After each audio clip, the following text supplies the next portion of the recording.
Iran और America की जंग में एक और एंगल है। वर्ल्ड नाउ की अगली स्टोरी उसी एंगल पर है। इस जंग में एक और किरदार है। वो किरदार है रूसी राष्ट्रपति व्लादिमीर पुतिन। रूस के किस कदम से, पुतिन के किस कदम से पेंटागन में बैठक शुरू हो गई है? अमेरिका दहशत में है।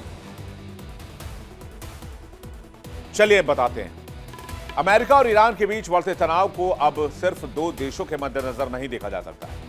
पिछले एक महीने से अमेरिका ने ईरान की घेरेबंदी कर दी है, लेकिन सीधा हमला करने से वॉशिंगटन पीछे हट रहा है। इस संकोच के पीछे एक और इंपॉर्टेंट वजह है, रूस और उसका सबसे खतरनाक हथियार, जिसका नाम है पोसाइडन। इसे पुतिन का यमराज भी कहते हैं, इसे पुतिन का ब्रह्मास्त्र भी कहते हैं। अगर इस हथियार को एक बार चला दिया गया तो फिर यहां से वापसी नहीं है। इस हथियार को दुनिया की कोई ताकत नहीं रोक सकती है और क्रेमलिन ने इस बात पर मुहर लगाई थी। इस हथियार का नाम है पोसाइडन, जिसे कयामत का हथियार कहते हैं। समंदर के अंदर 1000 मीटर की गहराई से उठने वाला परमाणु तूफान किसी देश पे चला दिया गया तो वहां सुनामी आनी तय है। पोसाइडन गहराइयों का अजय योद्धा है, रूस का सबसे खतरनाक समुद्री हथियार है। ना ये पूरी तरह से पनडुब्बी है, ना साधारण टॉर्पीडो है। ये intercontinental nuclear powered autonomous torpedo है। रूस का खुला समर्थन ईरान को है और पोसाइडन की छाया इस युद्ध पर पड़ती दिख रही है। अमेरिका इसलिए धमकी तो दे रहा है, लेकिन हमले से हिचकिचा रहा है। एक तरफ अमेरिका ने अपने संवेदनशील न्यूक स्निफर विमान को WC-135R कॉन्स्टेंट को ब्रिटेन के सफोक स्थित RAF मिल्डन हॉल में उतार दिया है और ये विमान परमाणु बमों की पहचान करता है, ढूंढता है, ढूंढकर निकालता है और इंफॉर्मेशन अमेरिका तक पहुंचाता है। दूसरी तरफ रूस ने अपने सबसे घातक हथियार पोसाइडन को समंदर में तैनात कर दिया है। राष्ट्रपति ट्रंप ने साफ चेतावनी दी है कि ईरान या तो परमाणु कार्यक्रम छोड़े, नहीं तो हमला विनाशकारी होगा। लेकिन इसके बावजूद ट्रंप हमला नहीं कर रहे हैं। इसके पीछे की एक और बड़ी वजह रक्षा विशेषज्ञ बता रहे हैं कि रूस का ईरान को खुला समर्थन और इस युद्ध पर पोसाइडन की छाया। अब ये पोसाइडन किस बला का नाम है, अब जरा ये देख लीजिए। आधिकारिक नाम पोसाइडन है, जैसा कि हमने आपको बताया, लेकिन ये न्यूक पावर टॉर्पीडो है। फायर करके भूल जाइए, ये जब तक लक्ष्य को नहीं भेदेगा तब तक काम करता रहेगा। ऊर्जा की कोई कमी नहीं है, क्योंकि न्यूक्लियर पावर पर चलता है। सालों तक समंदर में रहेगा। इसका रूसी कोड है 2M39, पुराना नाम है oceanic multipurpose system. NATO code name है कैनियन। इसकी लंबाई लगभग 24 मीटर है, व्यास लगभग 2 मीटर है, वजन 100 टन से अधिक है। ऊर्जा कहां से मिलती है? ऊर्जा मिलती है परमाणु रिएक्टर से। आप समझिए, एक ऐसा हथियार, एक ऐसा मिसाइल जो न्यूक्लियर वॉरहेड ले जाने की ताकत रखता है और उसमें न्यूक्लियर रिएक्टर लगाए गए हैं जो उसे एनर्जी दे रहे हैं, सोर्स उसका बने हुए हैं। तो मतलब इसकी एनर्जी कभी खत्म नहीं होगी। रफ्तार पानी के अंदर 185 किलोमीटर प्रति घंटे से अधिक। मतलब इसको रोक पाना क्या, इसको ढूंढ पाना, इसको पकड़ पाना, इसको इसकी मौजूदगी का पता लगाना तक नामुमकिन है। पानी के अंदर 1000 मीटर गहराई तक यह ऑपरेट कर सकता है। रेंज असीमित है क्योंकि परमाणु ऊर्जा से चलता है।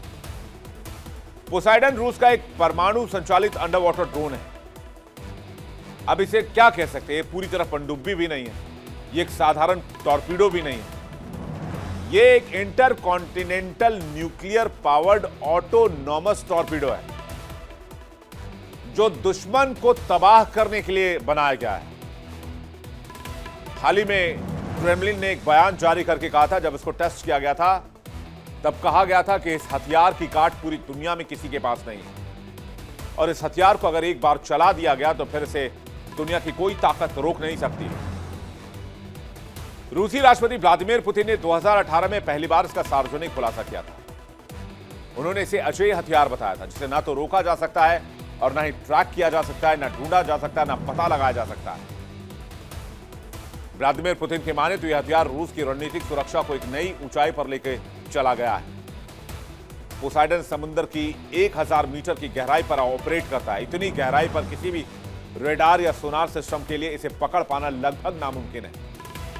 यह महीने तक समुद्र की गहराई में छिपा रह सकता है, सही समय पर अपना घातक प्रहार कर सकता है। पोसाइडन की मारक क्षमता क्या है? पोसाइडन का मकसद दुश्मन के तटीय इलाकों पर हमला करना है, यानी एक ऐसे इलाके पर जो दुश्मन के लिए सबसे इंपॉर्टेंट हो। यह मिसाइल डिफेंस सिस्टम को आसानी से चकमा दे सकता है। 2015 से इसे रशिया डेवलप कर रहा था। यह कोई साधारण टॉर्पीडो नहीं है, यह बड़ा एडवांस्ड पोसाइडन पानी के नीचे 185 किलोमीटर प्रति घंटे की रफ्तार पर चलता है। यह पानी के नीचे इतनी तेज है कि कोई भी सामान्य नौसेना इसे पकड़ नहीं सकती। पोसाइडन समुद्र में 1000 मीटर तक डाइव कर सकता है। जीपीएस और ऑटोनोमस सिस्टम से यह खुद का रास्ता बनाता है और खुद से टारगेट तक कैसे पहुंचना यह तय करता है, बिना दुश्मन के रडार में आए हुए। तो कैसे काम करता है पोसाइडन? पोसाइडन एक स्वचालित हथियार प्रणाली है। इसे विशेष पनडुब्बियों जैसे कि बेलग्राद और खबरोवस्त में लॉन्च करने के लिए लगाया गया है। एक बार लॉन्च कर दिया गया तो यह पूरी तरह से स्वतंत्र रूप से ऑपरेट करता है। विशेष पनडुब्बी से समंदर के अंदर इसे फायर किया जाता है, वो भी 1000 मीटर के अंदर। 1000 मीटर नीचे पहुंचने पर यह पोसाइडन अदृश्य हो जाता है, किसी को नहीं दिखता है।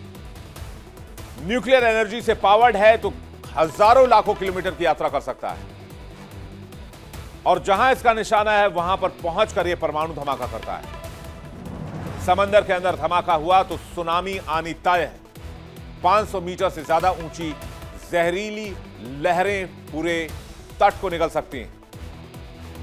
कहते हैं इसके धमाके से उत्पन्न सुनामी इतनी भयानक होती है कि न्यूयॉर्क, लंदन और टोक्यो जैसे विशाल शहर समंदर में मिनटों में समा सकते हैं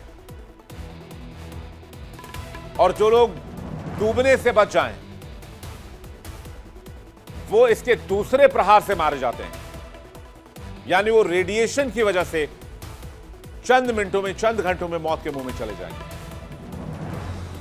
अमेरिका के पास पोसाइडन का कोई तोड़ नहीं है और कहते हैं ईरान के सपोर्ट के लिए पोसाइडन की तैनाती बेलग्राद में कर दी गई है, जिसकी खबर अमेरिका को है। और अमेरिका या नेटो के पास पोसाइडन को रोकने की कोई प्रभावी तकनीक नहीं है। मैं ये नहीं कह रहा कि रूस परमाणु हथियार का इस्तेमाल अमेरिका के अगेंस्ट कर सकता है, ऐसे किसी स्पेकुलेशन में नहीं जाना चाहता, लेकिन ऐसे हथियार डिटरेंस के हथियार माने जाते हैं।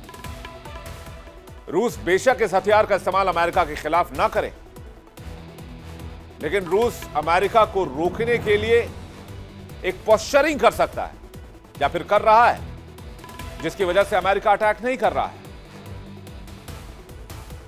रूस ने पोसाइडन को विशेष रूप से सेकंड स्ट्राइक या प्रतिशोधी हमले के लिए तैयार किया है। इसका मतलब यह है कि अगर रूस पर कोई बड़ा परमाणु हमला होता है तो भी रूस के पास जवाबी कार्रवाई की क्षमता रहेगी। समंदर की गहराइयों में छिपा पोसाइडन किसी भी परमाणु हमले से बचा रहेगा और उसके बाद दुश्मन के पूरे तटीय क्षेत्र को नक्शे से मिटा सकता है। यह म्यूचुअल अश्योर्ड डिस्ट्रक्शन MAD का सबसे खतरनाक और भयावह रूप है। इसलिए अमेरिका एक तरफ ईरान को धमकी दे रहा है कि वो हमला करेगा, लेकिन हिचकिचा रहा है। ईरान के साथ रूस खड़ा है और रूस के पास पोसाइडन न्यूक्लियर वॉरहेड है और अमेरिका इन तमाम चीजों को शांत होकर देख रहा है। जैसा कि मैंने आपको बताया कि पोसाइडन एक डिटरेंस वाला हथियार हो सकता है, जिसकी वजह से अमेरिका हो सकता है अपना फैसला बदल ले और बातचीत से इस मामले को सुलझाए। ऐसा क्यों कहा जा रहा है? याद कीजिए 1971 का भारत पाकिस्तान युद्ध। तब क्या हुआ था? अमेरिका ने पाकिस्तान के समर्थन में अपने विमानवाहक पोत USS एंटरप्राइज को बंगाल की खाड़ी में भेज दिया था, भारत को धमकाने के लिए और युद्ध से पीछे हटने के लिए। तब रूस ने भारत के समर्थन में परमाणु हथियारों से लैस एक बड़ा बेड़ा समंदर में उतारा। सोवियत पनडुब्बियों ने अमेरिकी जहाजों को घेर लिया और तब जाकर वॉशिंगटन को पीछे हटना पड़ा। और ऐसा लगता है कि आज वही इतिहास ईरान के मामले में रूस दोहराना चाहता है। और तभी रूस और अमेरिका में कोई लड़ाई नहीं हुई थी। उस समय भी रूस और अमेरिका दोनों न्यूक्लियर पावर्ड, न्यूक्लियर हथियारों से लैस मुल्क थे, लेकिन सिर्फ डेटरेंस की वजह से अमेरिका पीछे हट गया था। और आज की तारीख में भी रूस के पास वो ताकत है जो अमेरिका को यह सोचने में मजबूर कर सकता है कि अगर हमला हुआ तो स्थिति चिंताजनक हो सकती है। इसलिए रूस ने ईरान को न केवल राजनीतिक समर्थन दिया है बल्कि उन्नत हथियार, मिसाइल प्रणाली और रणनीतिक सहायता भी दी है। और सबसे बड़ी बात, पोसाइडन जैसे अजेय हथियार की छाया जो अमेरिका को सोचने पर मजबूर कर रही है। पोसाइडन की तैनाती के बाद अमेरिकी रणनीतिकारों की नींद भी उड़ी हुई है, क्योंकि इस हथियार की काट नहीं है अमेरिका के पास। इस हथियार की जद में कौन कौन से इलाके आते हैं? New York, Los Angeles, San Francisco, सब इस पोसाइडन की जद में हैं। ये सारे अमेरिका के तटीय शहर हैं और ये अमेरिका के प्रमुख शहरों में से एक हैं। इनमें से किसी को भी झटके में खत्म कर सकता है ये पोसाइडन न्यूक्लियर वॉरहेड। इससे बचने का कोई दूसरा रास्ता नहीं है। दुनिया के सबसे उन्नत अमेरिकी नौसेना के पास भी इसे रोकने का कोई तरीका नहीं है। यह परमाणु युद्ध का एक बहुत नया आयाम है, एक बहुत नया लेवल है। अब तक परमाणु युद्ध का मतलब था मिसाइल और बम वर्षा, लेकिन पोसाइडन ने समुद्र को भी युद्ध का मैदान बना दिया है। और कोई नहीं जानता कि इस समय कितने पोसाइडन ईरान के आसपास हैं, या यूएसएस अब्राहम लिंकन के पास हैं, या यूएसएस जेराल्ड आर फोर्ड के आसपास तैनात हैं, या जॉर्ज डब्ल्यू बुश के आसपास तैनात हैं। क्योंकि ये पानी के इतने नीचे से ऑपरेट करते हैं कि इसके बारे में जानकारी निकाल पाना ही बहुत नामुमकिन है। और यही अनिश्चितता, यही डेटरेंस सबसे बड़ा पॉइंट है।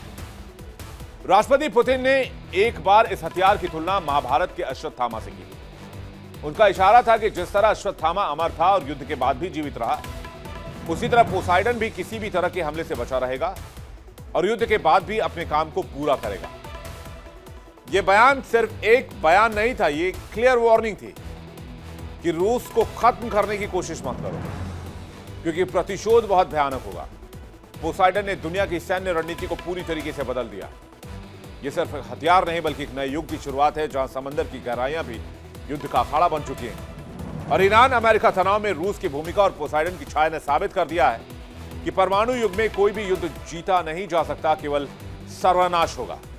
अमेरिका का न्यूक स्निफर विमान और रूस का पोसाइडन दोनों एक ही सच्चाई की ओर इशारा करते हैं कि अगर इस बार तनाव बढ़ा तो परमाणु विनाश से दुनिया को कोई नहीं बचा सकता है।